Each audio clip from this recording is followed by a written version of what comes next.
போங்க, நான் இந்த ஷோக்கு போக தான் போறேன். நான் பர்மிஷன் குடுக்கலனா நீங்க பர்மிஷன் குடுக்கலனாலும் நான் போவேன். நான் ஒண்ணும் உங்களுக்கு அடிமை கிடையாது. ஒரு பொண்ணு தன்னோட கனவுக்காக எதை வேணா விட்டு கொடுக்கலாம். ஆனா எக்காரணத்தை கொண்டு தன் கனவை மட்டும் விட்டு கொடுக்கவே கூடாது. எண்ணம் போல் வாழ்க்கை, எண்ணம் போல் தான் வாழ்க்கை. படத்துல வர டைலாக் எல்லாம் அச்சு பேசாம கரெக்டா பேசுற.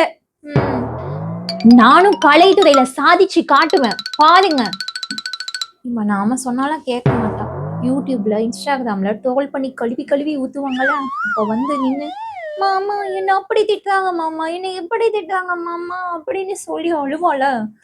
கொமாட்லயே 4 குத்து குத்தணும். போடி போ, என்ன சாதனை பண்றேன்னு டெய்லியும் நான் டிவில பார்க்க தானே போறேன். பாக்குறேன். பாருங்க, இன்னும் 3 மாசத்துக்கு வீட்டுல இருக்க மாட்டேன். வீட்டை நல்லா நீட்டா வச்சுக்கோங்க. வீட்டுல சமைச்சு சாப்பிடுங்க. நாளைக்கு கிளம்புறேன். கிளம்பு, பேட்டி படிக்கலாம் எடுத்துட்டு கிளம்பு.